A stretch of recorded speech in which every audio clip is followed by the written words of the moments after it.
Buenas tardes, profesor y compañeros. En esta oportunidad mi grupo va a exponer sobre las normas APA, séptima edición.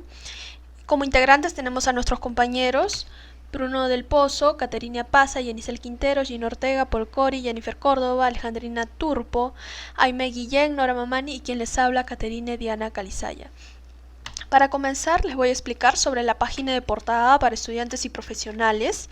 En el caso de la página de portada para estudiantes, incluye lo siguiente. Como ustedes pueden ver en el ejemplo de la parte derecha, tenemos el título de portada que está colocado 3 o 4 líneas hacia abajo desde la parte superior de la página, está centrado y debemos escribirlo en negrita, poner en mayúscula también las principales palabras.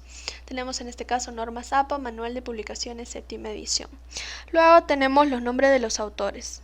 ¿No? Debe colocarse una línea en blanco a doble espacio entre el título del artículo y los nombres de los autores. Debe también estar centrado, en este caso es solo un autor, Ludwig M. Pkov. Si hubieran dos autores, tendríamos que usar la palabra y.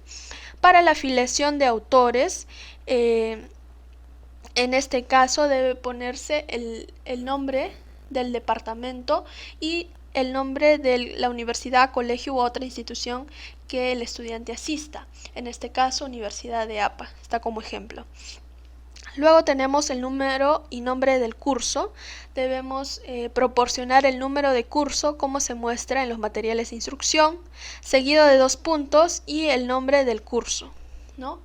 En este caso, redacción 101. Está seguido de 2 puntos, formato de presentaciones. También está centrado y se ha puesto en la siguiente línea de doble espacio después de la afiliación del autor. Luego tenemos el nombre del instructor. Debemos proporcionar el nombre del instructor, en este caso Dr. Marx P. Kofrep.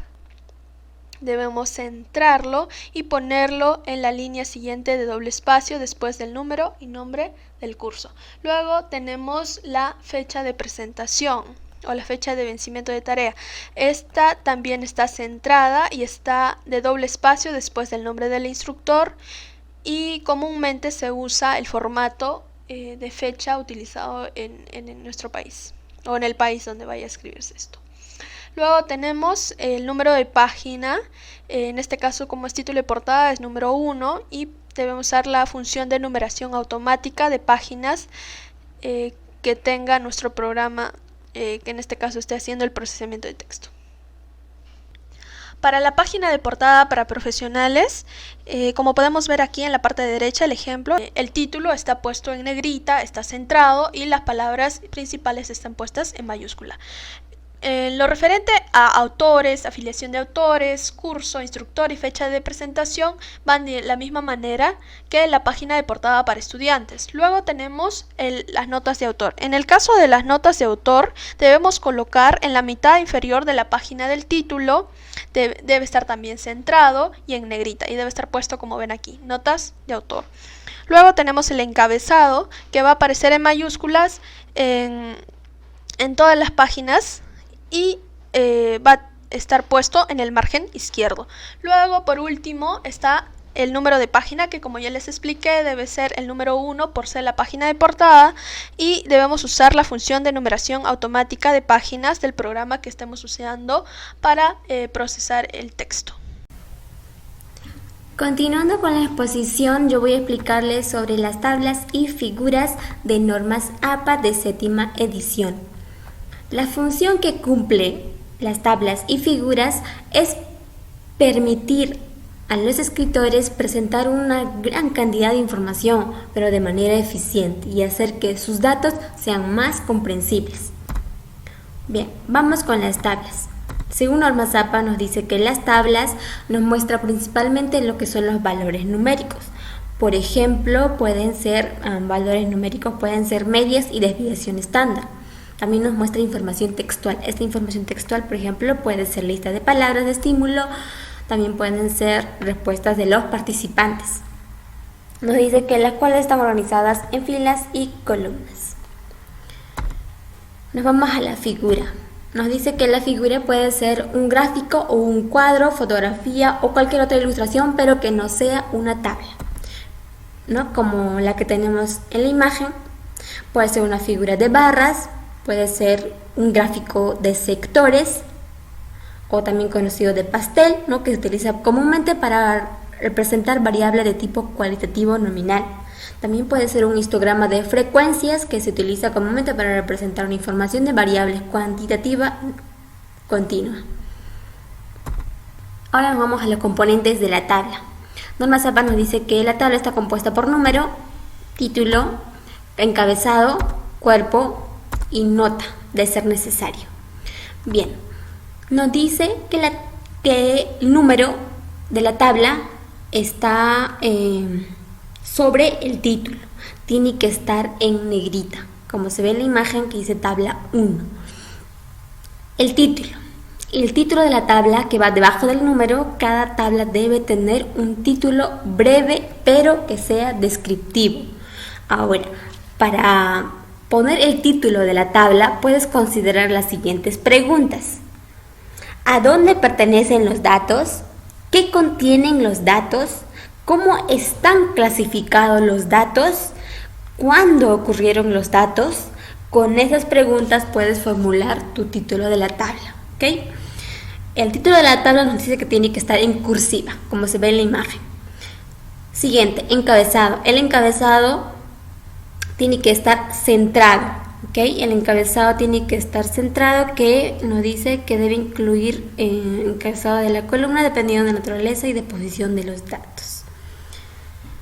Siguiente, tenemos cuerpo, lo más importante, que incluye la tabla en columnas y filas, el cual tiene que tener un interlineado de 1,5 o doble. Finalmente, la nota. Existen 3 tipos de notas: general, específica y probabilidad, las cuales están debajo de la tabla según sea necesario. Las notas están utilizadas para describir los contenidos de la tabla que no pueden entenderse solo desde el título o el cuerpo de la tabla. Por ejemplo, pueden ser definiciones de abreviaturas, atribuciones de derechos de autor, explicaciones de asteriscos, entre otros. Solo incluye las notas de tabla solo según sea necesario. Si no es necesario, pues no lo incluye. ¿Okay? Siguiente. Principios de la construcción de tablas. Nos dice que el inicio de mayor relevancia al crear una tabla es exponer la información de manera o de una forma que sea simple de entender para los lectores, que proporcione suficiente información en la tabla para que de alguna forma los lectores no necesiten leer el texto para poder comprenderlo, ¿no? Que con el hecho de solo ver la tabla pueden comprenderlo, ¿no?, con más claridad. Profesor y compañeros, muy buenas tardes. Mi nombre es Alejandrina y voy a continuar con la exposición. Configuración de una figura. Todos los tipos de recursos visuales que no sean tablas son considerados figuras. Por ejemplo, los mapas, las imágenes, las fotografías, los gráficos y otras ilustraciones. Componentes de una figura. Número. El número de la figura va encima del título y pues se enumera en el orden en que se menciona en el documento.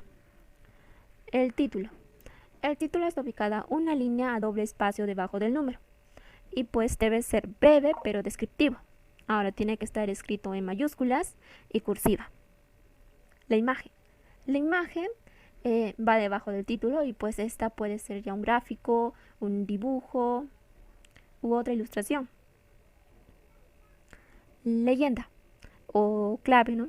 Esta se sitúa dentro de los bordes de la figura. ¿Y para qué sirven? Pues explica los símbolos utilizados en la imagen de la figura. Nota. Son de 3 tipos, por ejemplo, general, específica y probabilidad. Estas pueden o no ir debajo de la figura y pues explican los contenidos de la figura que no se pueden entender por sí solo.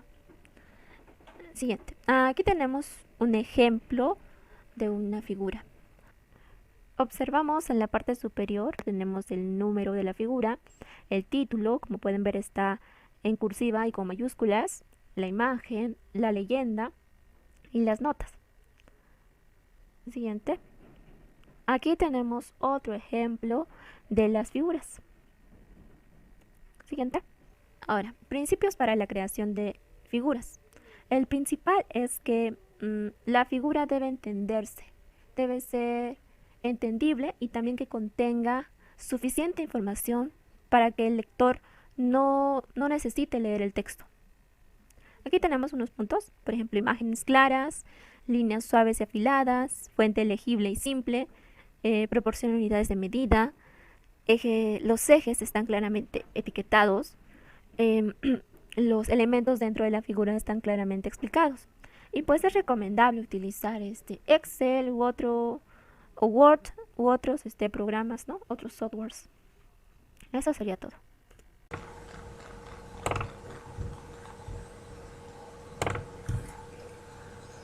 Muy bien, continuando con la exposición, yo les voy a hablar acerca de las citaciones en el texto.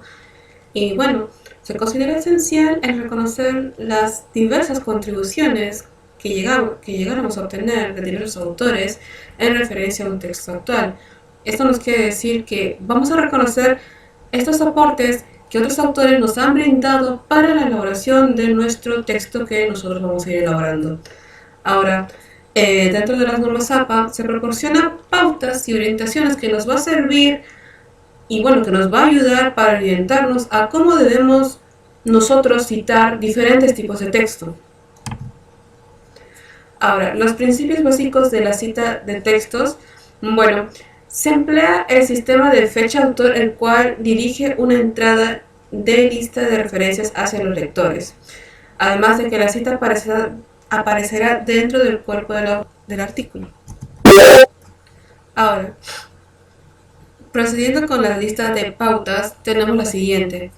La primera nos dice que debemos asegurarnos que se deba coincidir en tanto los nombres de los autores como con los años de las publicaciones. O sea, la información aquí debe ser exacta tal cual la hemos ido recopilando de diversas fuentes. El otro punto es que nos dice que debe citarse únicamente trabajos relacionados a la escritura o tema llevar.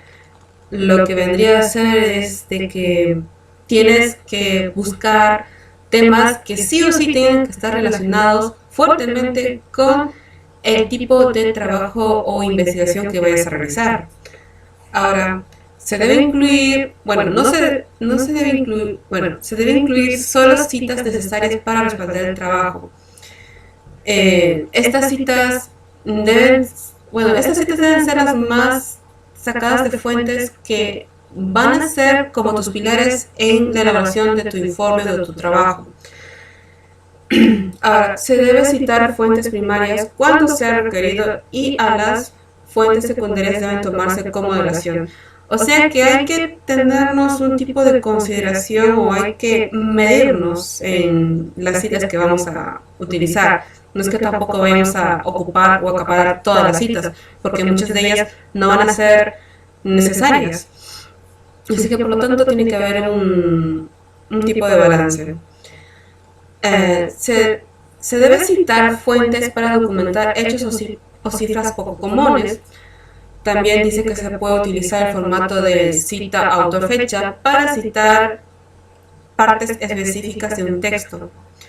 Ahora, un punto que muchos de nosotros pudimos haber ignorado es que aun si se trata de citar comunicaciones personales, así sea un tipo de entrevista cara a cara, por así decirlo, deben ser acreditadas en el texto, pero se debe evitar el uso de fuentes en línea. Y bueno, eso ha sido todo por mi parte. Ahora yo les voy a hablar sobre el nivel apropiado para una cita. Bueno, esto va de acuerdo al propósito que busquemos en nuestro trabajo. Por ejemplo, podemos elegir la cantidad de fuentes de una cita según lo que estemos investigando o según lo que estemos escribiendo. En la mayoría de casos es suficiente colocar 2 citas en el trabajo, pero también hay casos que hay documentos que generalmente pueden incluir hasta más referencias. Por ejemplo, para proporcionar el crédito apropiado de una fuente, tenemos que tener en cuenta los siguientes datos. Primero, es parafrasear. No podemos colocar las mismas palabras, la misma frase en sí. También tenemos que tener en cuenta que debemos referirnos a conjuntos de datos. También debemos adaptar a una tabla o figura el contenido o el escrito que tenemos, y también se puede reimprimir un pasaje escrito. Por ejemplo, aquí tenemos un nivel apropiado de una cita según un documento. Como podemos leer, dice: el humor juega un papel importante en la vida cotidiana, desde interactuar con extraños hasta atraer compañeros. Como vemos aquí, esta cita está entre comillas y también ha sido citado como Presley y Barshin en el 2006 y Early Wine en el 2010. También tenemos, por ejemplo, más abajo, el sin embargo. Algunas personas presentan ideas divertidas e ingeniosas mucho más fácil que otros. En este estudio examinamos el papel de las habilidades cognitivas en la producción de humor en un tema con un pasado largo. Por ejemplo, ahí sale citados Feingold y Masella en 1991 y Galloway en 1994. Como vemos, cada cita que mencionan aquí están parafraseadas, también están entre comillas y están con su respectivo autor y año. Este es un nivel apropiado según la cita de documento que tengamos y según el escrito que hayamos elegido para investigar o que hayamos elegido para hablar. Buenas tardes, profesor. Mi nombre es Gino Ortega y yo les hablaré sobre el plagio y el autoplagio. Eh, el plagio se define como el acto de mostrar las palabras o ideas de la otra persona como si fueran de nuestra creación. En pocas palabras vendría a ser como copiar obras ajenas o ideas ajenas de otros documentos o otros eh, libros, etcétera. Y bueno, el plagio se muestra un no respeto por el esfuerzo del autor. Es decir, que al nosotros elaborar un documento, ya sea un artículo, etcétera, al momento de nosotros copiar lo que otro autor ha hecho con mucho esfuerzo, de esta forma nosotros no estamos respetando su esfuerzo. Y eso vendría a ser como plagio. Y también dice, no se reconoce la contribución del autor. ¿Y cómo se explica esto? Que al momento de nosotros cometer un plagio de una idea, por ejemplo, no estamos reconociendo que ha sido creado por otra persona, simplemente lo estamos poniendo como si a nosotros se nos hubiera ocurrido. Entonces, de esta forma el autor no está sido reconocido por su idea. Y también nos dice se reprimen más investigaciones. ¿Y cómo se explica esto? Que en el momento de elaborar un documento y si nosotros copiamos, por así decirlo, simplemente sería el mismo documento copiado pero con diferente título o con diferente autor. ¿Y cómo evitamos el plagio? Proporcionando el crédito apropiado, agrandando las citas en el texto con fecha de autor para citas directas. Es decir, que tenemos que dar al crédito o reconocer la contribución del autor.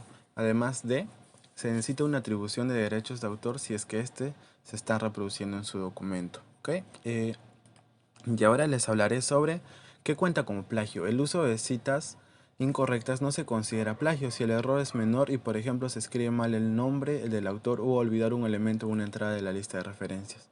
Es decir, que muchas veces nosotros al citar no encontramos suficiente información sobre el autor o la fecha de publicación y por hacerlo o por estar apurado omitimos algunas de estas cosas y de esto no se considera como un plagio. Y ahora les hablaré sobre el autoplagio. Se define como la presentación de nuestro trabajo ya antes publicado como original. El autoplagio engaña a los lectores, da una impresión que los hallazgos encontrados son más replicables. Puede haber violaciones de derechos de autor. ¿Qué cuenta como autoplagio? Si se usa el mismo documento en varias clases, ya que puede violar la política de integridad académica, como también el código de honor y de ética de la universidad o institución. Y también tenemos que recordar que los autores, si desean, pueden duplicar sus palabras usadas previamente sin comillas o citas, si es que la referencia que da puede conducir a inexactitudes. Continuando con la exposición, ahora hablaremos sobre el parafraseo. ¿Qué es parafrasear? Pues en palabras sencillas podemos decir que el parafraseo es decir o escribir la misma idea de otra persona pero con otras palabras. También puede ser nuestra propia idea ya antes publicada. ¿Qué nos permite el parafraseo? El parafraseo nos permite resumir y poder sintetizar la información, ya sea de una o de más fuentes. También nos permite poder centrarnos en información que sea importante y que también sea relevante. También nos ayuda a que podamos comparar y que podamos contrastar detalles que sean relevantes. Ahora, ¿qué debemos hacer cuando parafraseamos? Debemos citar el trabajo original, ya sea usando el formato narrativo o el entre paréntesis. Por ejemplo, como ustedes están pudiendo observar en la diapositiva, dice según Taleb entre paréntesis 2016 y nos sale, ¿no?, el parafraseo. Seguido de qué, de entre paréntesis y las páginas de donde sacamos este parafraseo. Ahora, no es obligatorio proporcionar un número de página o el párrafo de la cita. Se puede incluir uno, ¿no?, además del autor y del año.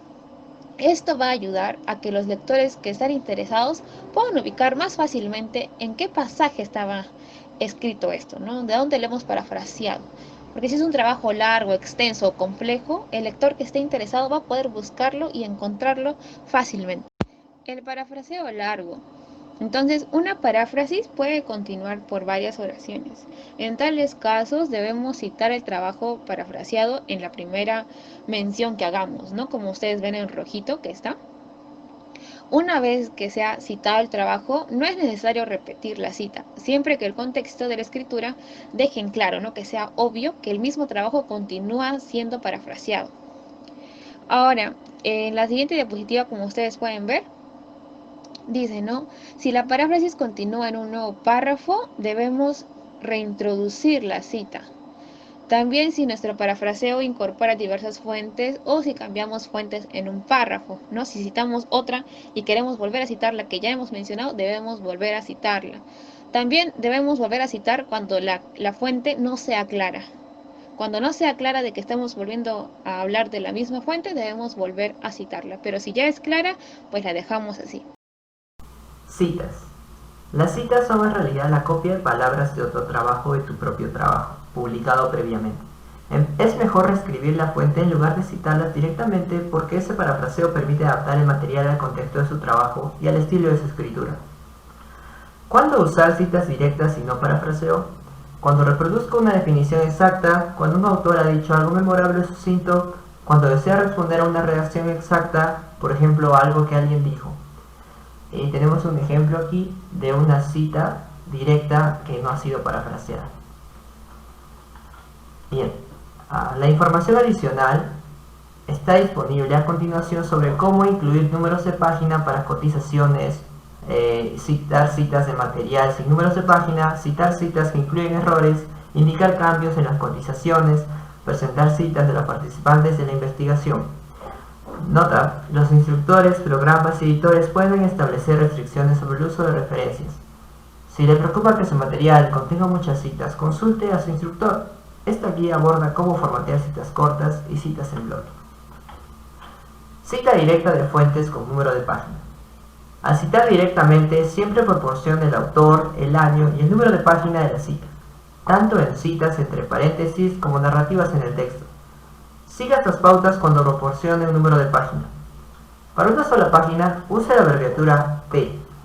Para varias páginas, use la abreviatura PP y separe el rango de páginas con un guión. Si las páginas son discontinuas, use una coma entre los números de página. Si el trabajo no tiene números de página, proporcione otra forma para que el lector localice la cita.